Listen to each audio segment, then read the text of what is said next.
स्वागत है आप सबका इस नई एक वीडियो में। इस वीडियो में हम कवर करेंगे लिस्कॉफ सब्स्टिट्यूशन प्रिंसिपल और ये तीसरा प्रिंसिपल है सॉलिड प्रिंसिपल्स का। तो चलिए शुरू करते हैं।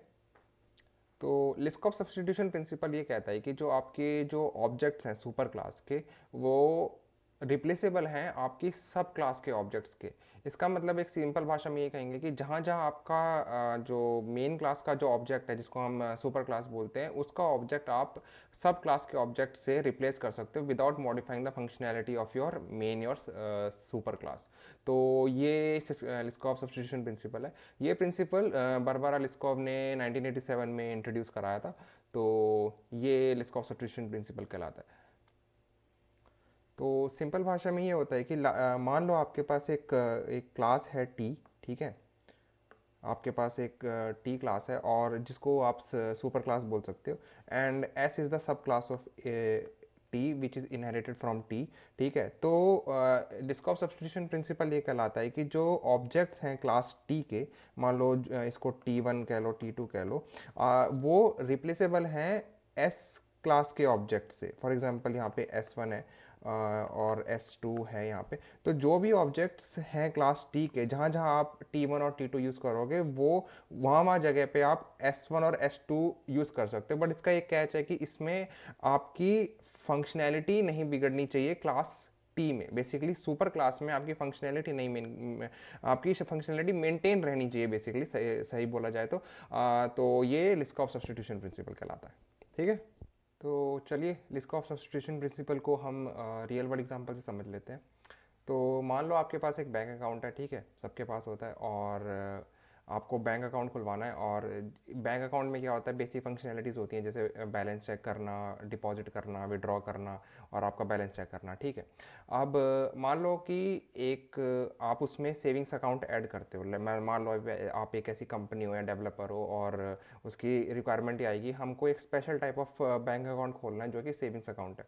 तो आप सेविंग्स अकाउंट खोलोगे तो उसमें उसमें एक एडिशनल फंक्शनलिटी ऐड करनी है, जिसको हम बोलते हैं, जिसको यहाँ पे एग्जांपल में हमने एग्जांपल लेके रखा है, वो उसका नाम है ऐड इंटरेस्ट का। बेसिकली आपको इंटरेस्ट देना है, जो भी आपका पैसा सेविंग्स अकाउंट में होगा उस पर कुछ X% इंटरेस्ट मिलेगा आपको, जो आप पैसे रखोगे। ठीक है, तो अब ये है कि इसमें लिस्कॉफ सब्स्टिट्यूशन प्रिंसिपल कैसे अप्लाई होगा। तो ठीक है, लेट्स से। तो अब समझ लेते हैं कि यार कि इसमें लिस्कॉफ सब्स्टिट्यूशन प्रिंसिपल कैसे एप्लीकेबल हो रहा है। तो मान लो आपके पास एक फंक्शन है मैनेज अकाउंट, जो कि एक रेफरेंस ले रहा है बैंक अकाउंट का। तो जब आप इसमें आप रेफरेंस पास करोगे ना, तो ये इस फंक्शन को परवाह नहीं है कि आप बेस क्लास का रेफरेंस पास करो या उसमें अपना ये सब क्लास का रेफरेंस पास करो। वो इंटरचेंजेबली वर्क करेगा, चाहे उसमें किसी टाइप का भी आप अकाउंट पास करो। फॉर एग्जाम्पल, यहाँ पे अगर आप बैंक अकाउंट डालोगे, तो वो उसमें चाहे आप डिपॉजिट करो, अकाउंट में कुछ पैसे डालो, उसमें बैलेंस चेक करो, वो सिंपल आपका मेन बैंक अकाउंट का वो आपको सारी डिटेल्स बता देगा। बट अगर सेम सेम जगह पे आपको बस सेविंग्स अकाउंट का रेफरेंस डालना है, मान लो ऑब्जेक्ट वहाँ पे आप रिप्लेस कर दोगे, तो वो ये दोबारा से वो चीज़ें इंप्लीमेंट नहीं करेगा जाके कि हम सेविंग्स अकाउंट में जाके फिर से उन चीज़ों को देखेगा।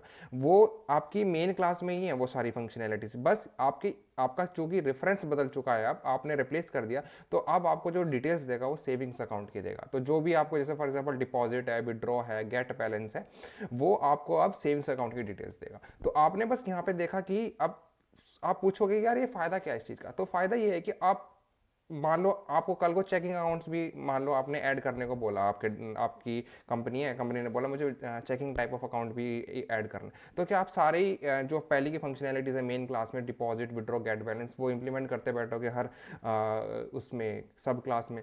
तो वो ये नहीं होता, आपको बस आपके टाइप का ऑब्जेक्ट चेंज करना है, रिप्लेस करना है, और बाकी वो फंक्शनैलिटी सेम है, और वो उस क्लास की मतलब basically for example savings account है या चेकिंग अकाउंट है, उस जिस भी टाइप का वो ऑब्जेक्ट है उसे की डिटेल्स आपको मिल जाएगी। बट हाँ, इसमें सबसे इंपॉर्टेंट चीज़ ये है कि आपकी जो मेन क्लास की फंक्शनैलिटीज़ है ना, वो चेंज नहीं होनी चाहिए। ठीक है, वो ब्रेक नहीं होनी चाहिए किसी भी कंडीशन पे। अगर वो ब्रेक होगी तो लिस्कॉफ सब्स्टिट्यूशन प्रिंसिपल काम नहीं करेगा, वो वायलेट हो जाएगा। तो ये है रियल वर्ल्ड एग्जांपल इस चीज़ का। इसको कोड पे समझेंगे तो ज़्यादा अच्छे से समझेगा। ठीक है, तो चलिए कोड पे चलते हैं। जैसे कि आप स्क्रीन में देख रहे हो कि हमारे पास एक बैंक अकाउंट है क्लास, जो कि हमारी मेन क्लास है यहाँ पे। ठीक है, इसको सुपर क्लास बोल सकते हो या मेन क्लास, जो भी, या पेरेंट क्लास। ठीक है, अब हमारे पास उसका एक एट्रीब्यूट है बैलेंस चेक करने का, इनिशियल बैलेंस कर रहा है, ये कुछ इसका फंक्शनल लॉजिक है। ठीक है, उसके बाद हमारा विड्रॉ लॉजिक है। यहाँ पे हमने विड्रॉ इंप्लीमेंट किया कि कुछ आप, अगर आपको पैसे निकालने हैं, अगर आपका सफिशिएंट फंड है तो पैसे निकल जाएंगे, अदर नहीं, अदरवाइज नहीं निकलेंगे। ठीक है, ये है हमारा ये गेट बैलेंस की, जो भी आपको बैलेंस चेक करना है एट द मोमेंट वो कर देगा। अब आपको मान लो एक सेविंग्स अकाउंट टाइप का बैंक खोलना है जो कि पब्लिकली इनहेरिटेड है फ्रॉम बैंक अकाउंट। ठीक है, आपने सेविंग्स अकाउंट की क्लास बनाई। अब उसमें ये है हमारा जो ये क्या बोलते हैं, इंटरेस्ट ऐड करने का लॉजिक, कि भाई सेविंग्स अकाउंट क्यों खोल रहे हो, वो इसका एक रीज़न है कि भाई उसमें हमारे पैसे मिलेगा, इंटरेस्ट मिलेगा, तो वो यहाँ पे इंटरेस्ट मिल रहा है। अब जो कि, तो अब आ जाते हैं कि जो हमारा मेन, हमारा जो फंक्शन है मैनेज अकाउंट, उसमें आप ये देखोगे कि जो हमारा जो रेफरेंस है वो बैंक अकाउंट का रेफरेंस है। ठीक है, जो एक पेरेंट क्लास का रेफरेंस है, उसमें आपने डिपॉजिट करा, विड्रॉ करा, जो भी किया आपने, उसके बाद आपको वो करंट बैलेंस बता देगा, जो कि 1000 माइनस 500 रुपये हमारा करंट बैलेंस है, ये हमको मिल गया। ठीक है, अब आपने एक एट्रीब्यूट लिया सेविंग्स अकाउंट का और उसको मैनेज अकाउंट में पास करा। तो जब आप मैनेज अकाउंट में, जब ये सेविंग्स अकाउंट का एट्रीब्यूट जब जाएगा, तो वो इसको मैनेज अकाउंट को पता लग जाएगा कि वो अकाउंट सेविंग्स अकाउंट का है। अब जब आप उसमें अकाउंट डॉट डॉट विड्रॉ या अकाउंट डॉट डिपॉजिट करोगे, तो उसको ये आपका डिपॉजिट होगा सेविंग्स अकाउंट से। तो आप देख रहे हो यहाँ पे आपने सेम फंक्शनैलिटी यूज कर रहे हो पेरेंट क्लास की, बट सिर्फ ऑब्जेक्ट को रिप्लेस करने की वजह से वो आपको अब सेविंग्स अकाउंट की डिटेल देगा। ठीक है, तो जैसे कि फॉर एग्जांपल यहाँ पे 2000 रुपीज़ है, अगर आपने अकाउंट डॉट विड्रॉ में मान लो आपने 1000 रुपये निकाल लिए।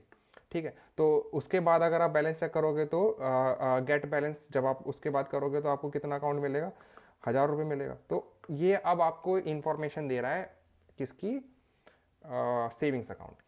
तो ये है लिस्कॉव सब्स्टिट्यूशन प्रिंसिपल।